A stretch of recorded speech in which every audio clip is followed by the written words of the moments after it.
Mom gave us two choices. Go with her to the Donovan household, where we could attend the best high school with Mr. Donovan's son, Caleb, but only get into a domestic university. Or stay in our hometown for school and get to study abroad after high school graduation. My sister, Chloe, spoke first. Mom, I'm going with you to the Donovans, she declared. Mother's face softened with relief before she turned to me. Chloe gets to choose first. If I support her studies abroad later, I'll have done my part as a parent. Chloe's eager expression, her arm looped through Mother's, confirmed my suspicion. She, too, had been reborn. But Caleb would never fall for her, no matter her schemes. Anya, things are busy at the Donovans, so Chloe and I leave today. Look after yourself at home, all right? Mother said, zipping up her suitcase. She and Chloe departed swiftly, unlike my previous life when Mother lingered for 10 days, pleading with Chloe to join her at the Donovan estate. In that past life, when Mother offered the same two paths, Chloe chose to study abroad without hesitation. After our parents' divorce, I was placed in Father's care. For a decade, Mother never visited, yet I thought of her constantly. Only after Father's death did the authorities reunite me with her. When Chloe opted for international studies, my heart leapt. I could finally live with Mother. But she was fixated on taking Chloe, spending 10 days trying to sway her. Chloe, certain the world abroad was better, never wavered, even as the Donovans urged Mother to return. So, Mother and I went to the Donovan estate, where I met Caleb. He was striking, poised, and brilliant, a heartthrob for every girl. I fell for him, too, but knowing our differences, I kept my feelings hidden. After high school, at a post-graduation party, a tipsy Caleb cornered me against a wall. Anya, will you come abroad with me? He asked, his words echoing in my mind. I averted my gaze. I can't afford it. He chuckled, his smile illuminating the dim basement. I'll cover your costs. In that instant, I realized the boy I'd secretly loved for 3 years felt the same. Joy overwhelmed me. I rushed to tell Mother about Caleb's offer, but her response was a sharp slap across my cheek. You're not going, she snapped. You chose the Donovan path, so you forfeited studying abroad. All my savings are for Chloe's education. I clutched my stinging face, protesting. Caleb said he'd pay for me. Mother sneered, her eyes cold. How disgraceful, chasing his money with your charms. Know your place. Caleb would only use you, and I'd be left with the bill. Stay away from him, or you'll ruin my job. And if you defy me, don't call me your mother. The fear of losing her, rooted in years without her love, silenced me. Heartbroken, I turned Caleb down, but he was undeterred. Distance doesn't matter. I can afford plane tickets, he said. After college, we began a long-distance relationship. His monthly visits filled me with hope, our love a bright promise. Then Mother, without my knowledge, asked Caleb to watch over Chloe, who was studying in the same country. Oblivious to our family dynamics, he treated her like a sister-in-law. In my final year, Chloe sent me a photo. Her, bare-chested, clinging to Caleb on a hotel bed, with a message, Sis, Caleb's mine now. Leave him alone. 3 years of love convinced me Caleb wouldn't betray me. I suspected a setup. Furious, I dialed Chloe, unaware of the truck speeding toward me. As my soul drifted, I overheard Mother and Chloe. It's better Anya's gone, Mother said. Secure Caleb's heart quickly, and you'll rule the Donovan estate. Chloe grinned. You are brilliant, Mom, having Caleb look after me abroad. That drunken photo was meant to break Anya. But her death? Divine justice. Once Caleb mourns, I'll make my move. I'd believed Mother, despite her favoritism, still saw me as her daughter. Her indifference to my death shattered me. In despair, I sought Caleb, only to find he'd taken his life in a bathtub, clutching my photo. His love for me had been deeper than life itself. Rage consumed me. I used my fading strength to trip Chloe on a staircase, watching her fall, neck snapping at the bottom. Only then did my soul fade. Yet here I was, reborn on the day of that fateful choice. This time, Chloe chose the Donovan estate, believing Caleb would fall for her. She was mistaken. Caleb would never love her, and I would ensure they paid for their sins from the last life. As soon as Mom and Chloe left, Aunt Brenda insisted I move into the school dorms early, using the excuse that she was renovating her room. In my previous life, Mom had worked as a housekeeper for the Donovans, so we stayed at Uncle Paul and Aunt Brenda's house. She gave Aunt Brenda a monthly allowance, and after Mom and I moved in with the Donovans, she even increased it, asking them to care for Chloe. Chloe had lived comfortably at Uncle Paul's. Now, it seemed Mom had stopped sending the allowance. I didn't argue. I packed my things and left. Before school began, I had one other place to go. After leaving Aunt Brenda's house, I went to the bank. Every year on my birthday, Dad had deposited a small sum of money just for me, and I was the only one who knew about it. I withdrew the funds and took a bus to a secluded cemetery. The wind and rain were heavy that day. I huddled under my raincoat behind a tree, waiting. As dusk approached, 16-year-old Caleb ran through the downpour, several bodyguards trailing behind him. He was soaked, eyes sharp with cold determination, yet every step was purposeful. He reached a grave and frantically dug through the surrounding grass with his bare hands. "Young Mr. Donovan, it's pouring. Maybe it got washed away. Let's come back when the rain stops." He didn't seem to hear them. Exhausted and despairing, he didn't notice me until I stepped out from behind the tree. "Excuse me, are you looking for this?" I held up a necklace from my pocket. Caleb's eyes lit up. He hurried over, and I raised my umbrella, shielding him from the rain. Trembling, he picked up the necklace, his tense brows relaxing. "How did you get this?" In my previous life, after Caleb and I were together, he had told me his biggest regret, losing the necklace he and his mother had made when he was 16. I came to the cemetery that day to help him recover what he had lost and to meet him. I shrugged, smiling. "The rain must have washed it away, so I picked it up. I saw you searching and thought it might belong to you. Thank you. This necklace means a lot. What reward do you want?" He thanked me, though he still kept everyone at a distance. I shivered, stammering. "Then will you treat me to some instant noodles? I'm cold and hungry." Caleb paused, then laughed. "Okay." Half an hour later, at my insistence, we shared his first ever cup of instant noodles. "I never knew instant noodles could taste so good," he said. It had been his favorite before, back when we were together. After we finished, he asked for my contact information, wanting to thank me properly. I smiled but refused. "If it's meant to be, we'll meet again." The moment I turned away, my eyes filled with tears. I wanted to run to him, hug him, and tell him everything from our past life. I wanted to tell him how much I had missed him, but that would only make him think I was crazy. I didn't leave my contact info because I already knew his movements after high school. We would meet again. It would feel like fate, not a plan. Finally, school started. High school classes were surprisingly easy. I began planning our next meeting. During fall break, I got a part-time job cleaning at an ice hockey rink. On the third morning, Caleb arrived for practice. I watched him secretly from the back. As practice neared its end, I spoke softly. "You should twist your wrist when you pass the puck." Caleb turned sharply. "It's you. You notice my weakness?" How could I? He had told me himself. I feigned ignorance. "Just a little. Do we know each other?" Caleb removed his helmet, eyes sparkling with surprise and delight. "We had lunch together." "You're underage. How are you working here?" "Sure. Don't let my boss know. I'm pretending to be older." "Do you really need money that badly?" "My dad died in a car accident, and Mom took all the money and left with my sister. What else can I do?" Caleb was silent for a moment. "Will you help me practice hockey later?" I hesitated. "I still have to sweep. $5,000 an hour." "All right, boss." Caleb laughed, almost spitting out his food. After practice that afternoon, he invited me out to dinner again. I was about to agree when I noticed Chloe watching from outside the rink. "Let's reschedule. I have to go now."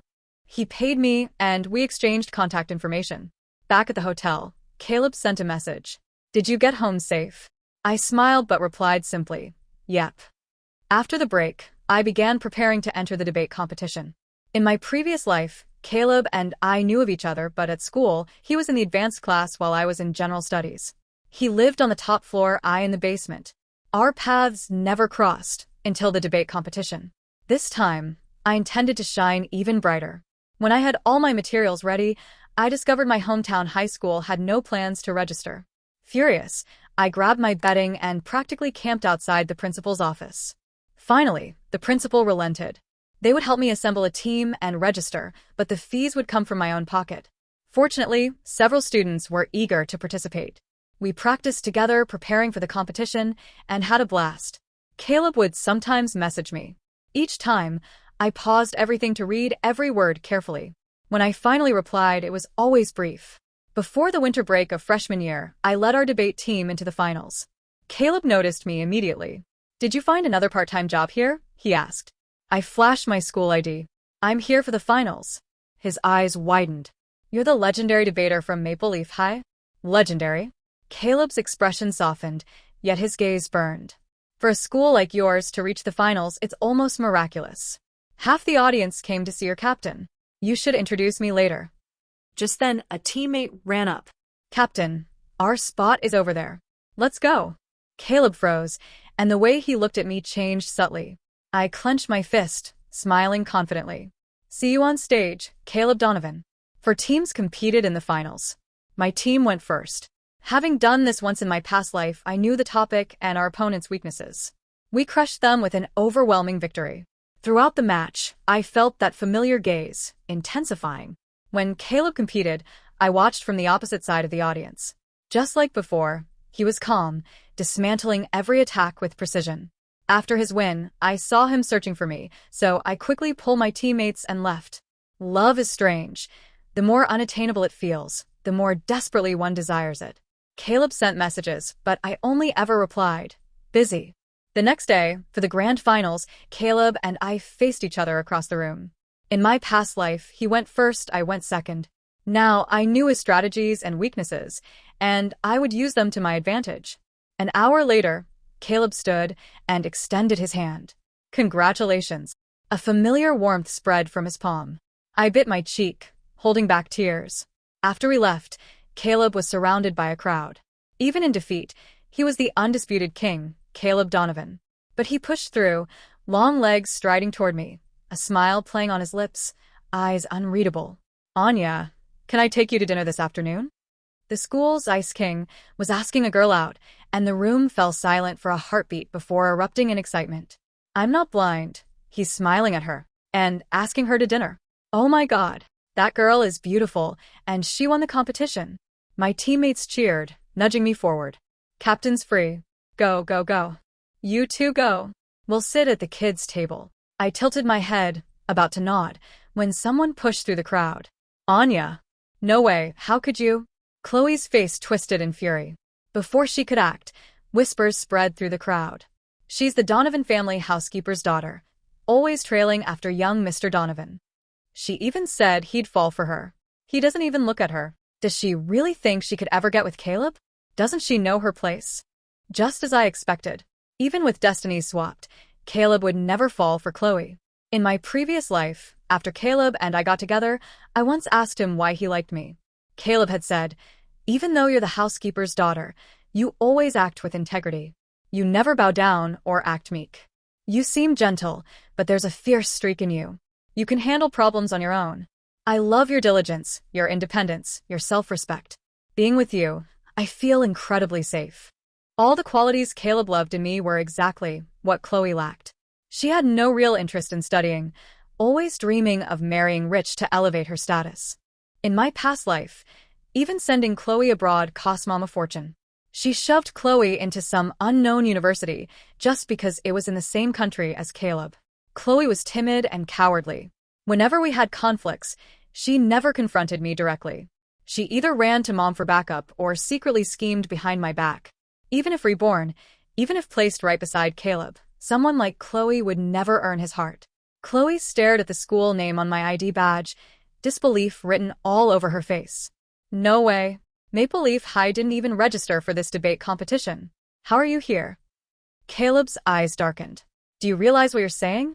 Maple Leaf High is the champion of this debate competition." Chloe's eyes flickered, and she turned sharply toward me. It seemed she realized I had also been reborn. I raised an eyebrow subtly. Horror flashed across Chloe's face. She shrieked at Caleb. "Caleb, she lied to you. She knew you'd be in this competition and schemed to get close to you just to meet you." Caleb's tone was firm. "I'm sorry. Anya and I have known each other for a long time. I remember you. You're the housekeeper's daughter. At home, you never followed the rules, always sneaking upstairs. Sis, young Mr. Donovan is threatening to fire Mom. Aren't you going to speak up?" The young man stiffened, then looked at me. I nodded calmly. "She's my sister, Chloe." Murmurs spread through the crowd. "They're sisters?" So she's also the housekeeper's daughter? Why is young Mr. Donovan mingling with people like this? Why do these sisters seem so different? Most students at Westview Academy came from wealthy or influential families. To them, a housekeeper's daughter wasn't worthy of Caleb. My teammates couldn't hold back. What's wrong with being a housekeeper's daughter? I'm a cleaning lady's daughter, and we still beat your school. I'm a taxi driver's son. So what? If you're so great, prove it in the competition. The scene quickly erupted into chaos. Chloe smiled triumphantly. We're both housekeepers' daughters. Who among us could possibly deserve young Mr. Donovan? I sneered inwardly. She couldn't have him, and she didn't want me to have him either. Too bad. She didn't know Caleb at all. His gaze softened. So, these are the family members who abandoned you. I smiled brightly. I'm happy today. Let's not dwell on unpleasant things. Caleb understood immediately. Then let's go. Time for dinner. I pulled my still arguing teammates, and we followed Caleb out. From a distance, I caught Chloe's venomous stare. I curled my lips subtly. The show had only just begun. Learning that we had taken a bus earlier, Caleb offered to drive us back to school. The principal had already received news of our championship. He and several teachers were waiting at the entrance to greet us. As soon as we stepped out of the car, the principal, beaming, handed me an envelope. Anya, you've brought such honor to our school. This is the school's reward for you. I opened it and found about $30,000. This is just the money I advanced for expenses, principal. You're a little stingy, aren't you? The principal's old face flushed. A teammate spoke up. Yeah, we all worked hard. Don't we get anything? Give ours to Anya too. She paid for everything during the competition. The principal let out a dry laugh. All right, everyone gets something. I glanced at Caleb, then addressed the principal. Principal, I led everyone to win the competition. Can I stay in the dorms during winter break? The principal hesitated, his expression troubled. It's not that I'm heartless, but water and electricity are turned off during winter break. The dorms are uninhabitable. Mr. Harrison, my homeroom teacher, looked confused. Anya, you have nowhere to stay? Where are your parents? I lowered my gaze, silent. A teammate, aware of my situation, put an arm around my shoulder. Anya, come stay at my place. You can spend Christmas with my family this year. I looked at her gratefully, but didn't respond. Finally, Caleb's calm voice broke the silence. No need to worry. Anya is coming home with me. Mr. Harrison frowned. Anya, you're a good student, but you can't be getting involved in early relationships. Caleb cleared his throat. Anya's mom works at my house, so, I'll take her to see her mom. After packing my luggage, I got into Caleb's Maybach. He didn't take me home. Instead, he drove to a small house. I know you don't want to see them. This house belonged to my mother. It's well kept, not far from my place. Stay here, don't worry, and call me if you need anything. Looking at the familiar house, I took a deep breath, fighting back the pang in my heart. In my last life, after we confirmed our relationship, Caleb had brought me to this very house. Every month, when he returned to the country, we would meet here. No one knew this place better than me, and no one understood its meaning more than I did. I turned to Caleb. Why are you so good to me? Huh. Caleb's cheeks flushed, and he stammered. We have a connection. I can't just abandon you. Consider it congratulations for winning the championship. I put my hands behind my back, stood on tiptoes, and leaned close, our eyes almost touching. Isn't it because you like me? Caleb's breathing hitched, his ears turning crimson. He instinctively stepped back. I need to rest. And just like that, Caleb fled. I couldn't help but laugh. 16-year-old Caleb was so easy to tease. The next morning, Mom called. Anya, what on earth are you doing? How do you know young Mr. Donovan? I met him through a part-time job. I replied calmly. A part-time job. Who told you to get a part-time job? I let out a cold laugh. As soon as you left, you cut off Uncle Paul's allowance, and he kicked me out that very day. If I don't work, how am I supposed to survive? Mom was momentarily silent, then quickly shifted the topic. Why are we talking about this? I'm warning you. Don't try to flirt with young Mr. Donovan. A chill ran down my spine. What kind of mother speaks to her daughter this way? I didn't back down. Then you better keep Chloe in check. I hear she's always trailing after him. She's much worse than me. Mom grew agitated. Chloe is nothing like you. She's destined to marry into a wealthy family. Only she is worthy of young Mr. Donovan. And I'm telling you, if you dare see him again, don't ever call me Mom. Oh, Sarah, Mom exploded. You good-for-nothing Anya. You were put into your dad's custody, so I had no obligation to care for you. Now you're disobedient. I won't pay for you to study abroad. I sipped water to quell the nausea twisting in my gut. You only cared about me because of the $800,000 from the accident compensation. Studying abroad? That was just a lie to keep me quiet in our hometown. Did you really think I'd believe it? In my last life, I only discovered upon arriving at the Donovan household that Mom had told Mr. Donovan she had only one daughter, Chloe, and wanted to bring her to live with them. She made it seem like I had a choice, but in reality, she only ever cared about Chloe. This life, she had cut off my allowance the moment she left. From start to finish, Chloe was the only daughter she considered. Silence followed for several minutes on the phone. It was almost 9 when she finally spoke, her voice wavering as if she'd seen a ghost. Anya, where are you? I don't know the exact address. Caleb brought me here and told me to stay. Impossible. That's Mrs. Donovan's old house. How could young Mr. Donovan let you stay there? I smiled softly, lowering my voice.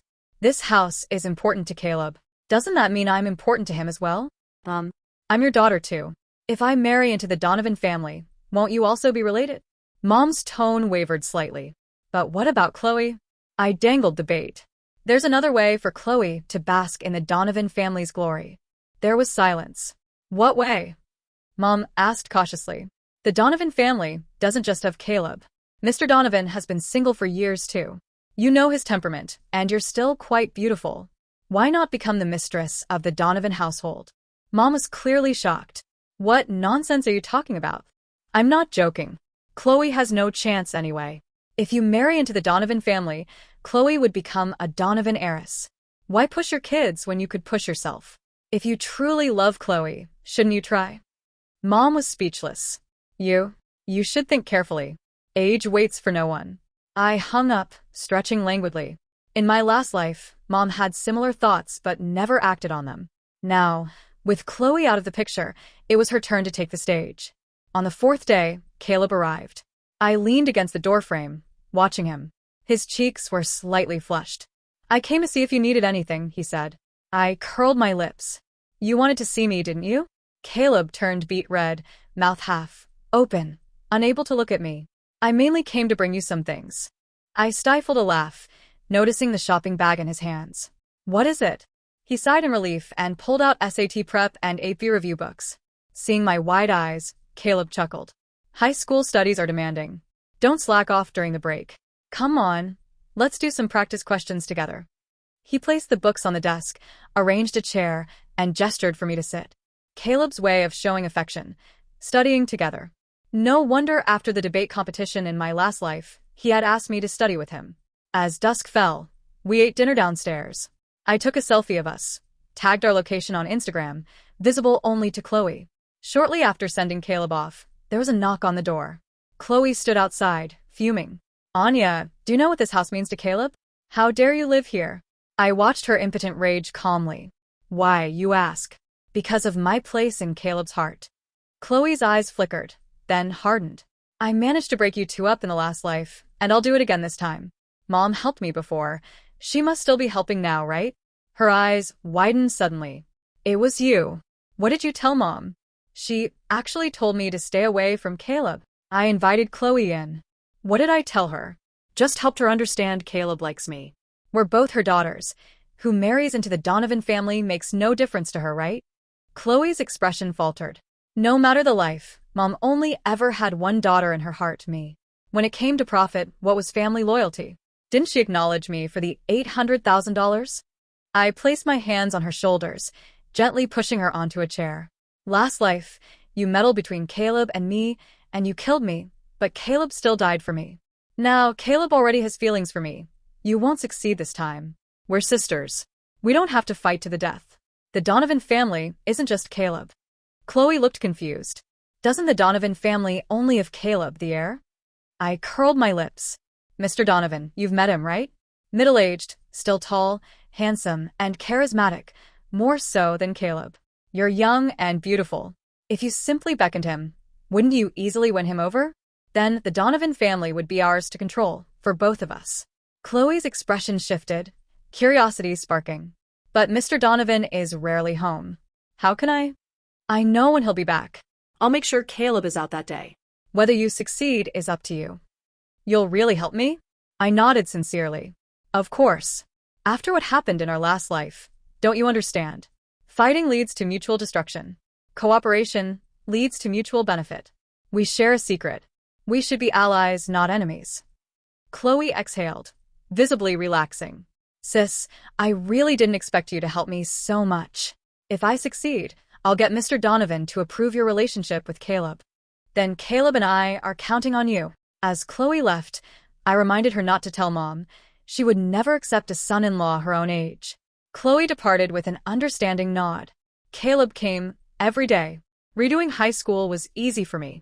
Each time, I would quickly finish my work, then lean on the desk, watching him. His brow sometimes smooth, sometimes furrowed.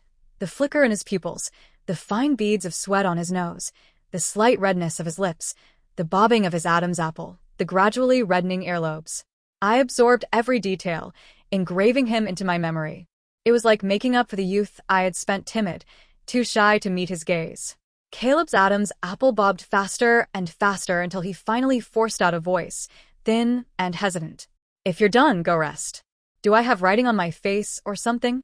I leaned forward, closing the distance between us. No writing.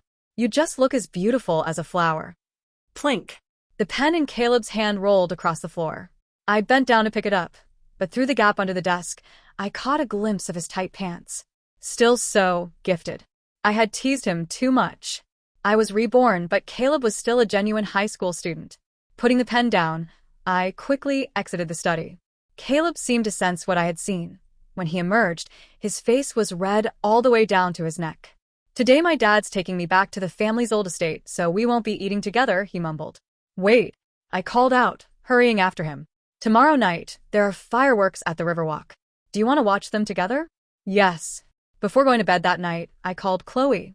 Tomorrow night, I'll distract Caleb. As for Mom, I didn't need to remind her. She already knew Mr. Donovan's habits. Every time he returned from the old estate, he stayed home for 2 days. At the Riverwalk, the cold wind bit sharply. One by one, brilliant fireworks exploded in the sky. The moment the last firework faded, snow began to fall. Couples around us gasped in surprise. I rubbed my hands together to warm them, then cupped Caleb's frozen, red ears in mine. Caleb smiled, more radiant than any fireworks above. On the way back, I told Caleb I wanted to see Mom. He agreed without hesitation. The closer we got to the Donovan household, the more agitated I became. In my last life, Mr. Donovan, for the sake of the company, had agreed to a planned marriage with the Hayes family. Victoria Hayes, 20 years his junior, had married into the Donovan household. The first thing she did was try to push Caleb into another villa. Fortunately, Mr. Donovan wasn't completely naive. After much persuasion, he managed to keep Caleb at home. Victoria subtly sabotaged Caleb's relationships over the years, and after Caleb's younger half-brother was born, his relationship with his father grew even worse. After high school, Caleb chose to study abroad. Tonight, however, was Victoria Hayes's first time visiting the Donovan household. Pushing open the front door, the clamor inside forced Caleb to stop. I took a few cautious steps forward, peering inside. Outside Mr. Donovan's fourth-floor bedroom, Mom and Chloe were fighting, clad in revealing nightwear, clawing at each other, and spewing the most vile insults. The fight upstairs was chaotic. You shameless hussy. You're so young and already trying to sleep your way to the top. I'm going to kill you today. Ah, you're no different, old hag. How dare you? A circle of bodyguards tried to pull them apart, but couldn't get a grip. Mr. Donovan stood at the doorway, his face dark with rage. Victoria Hayes was perched at the top of the stairs, her face crimson, her expression unreadable. Just as Mom delivered a heavy slap to Chloe, Chloe's eyes caught mine downstairs. I raised an eyebrow, triumphant. Anya, it was you. You set this up. Chloe finally understood, turning to try to calm Mom. Mom, calm down. Anya tricked us both. But Mom, her clothes torn, had already lost all reason. She swung her arms and grabbed Chloe by the throat. I'm too ashamed to live. Die, both of you, die. In the struggle, Chloe was slammed against the railing. Mr. Donovan's face turned grave. Quick, pull them apart. Don't let anyone die. The bodyguards swarmed forward. In the chaos, Mom pulled with all her might. Chloe's body tilted, and then she fell over the railing. Thud. Her head hit the marble floor. Blood splattered. Her wide eyes stared straight at me. For a moment, my heart trembled, but then I calmed. In my last life, Chloe had caused Caleb's and my deaths. This was her karma. Victoria Hayes's face went deathly pale, and she stumbled out of the house. Only then did Mom snap back to reality, rushing down from the 4th floor. Chloe, my Chloe. Mr. Donovan frowned. Call the police. By the time they arrived, Mom was disoriented, crying and laughing, periodically lunging at Mr. Donovan. When Mom was taken away by the authorities, a weight lifted from my shoulders. But when I turned, Caleb was standing stiffly behind me. His face was cold and grim, indifferent, filled with profound horror. He didn't know about our past life's grievances. He must have misunderstood. I quickly suppressed my smile and walked toward him. But he didn't give me a chance to explain. Turning, he strode up the stairs. I tried to follow, but a bodyguard blocked my path. Excuse me, please leave immediately. Caleb disappeared to the top floor. I sighed and left with the police. Mom was judged insane after intentionally committing murder and was sentenced. I was left alone. The compensation money from my father and all of Mom's savings, over $2 million, came into my possession. When Uncle Paul found out, he called, implying that since I was young, he was willing to become my legal guardian and wanted me to live with them. I cursed him out and even got him to block me. That was fine, a clean break. After that day, the planned marriage between the Hayes and Donovan families was canceled. Caleb completely disappeared from my life. He didn't reply to messages or answer calls. I packed my luggage and left the house. 3 years later, on the night of high school graduation, I went downstairs to throw out the trash. Just as I was about to close the door, a dark figure squeezed in. I grabbed my ice hockey stick, ready to swing. But it was a familiar face. Caleb, reeking of alcohol, pinned me against the wall. Anya, will you study abroad with me? In that moment, it felt like we were back in our past life. I don't have the money. I blurted out. Caleb froze, the corners of his eyes slowly reddening. That necklace was originally lost. You were taught ice hockey by me. We were supposed to be on the same debate team. We were together once. All those things in my dreams, they're real, aren't they? I reached out, gently wiping away the tears from the corner of his eye with my thumb. Caleb, don't ever give up your life for anyone again. Not even for me. He couldn't hold back any longer, pulling me into a fierce embrace. I'm so sorry for making you bear those terrible memories alone all these years. Caleb and I got back together. In this life, we both chose domestic universities. After graduating, Caleb took over the Donovan Group. I opened a charity organization, providing shelter for every lost orphan. It was another winter. Caleb and I witnessed the first snowfall together under the fireworks. For all the years to come. Caleb. My forever moment.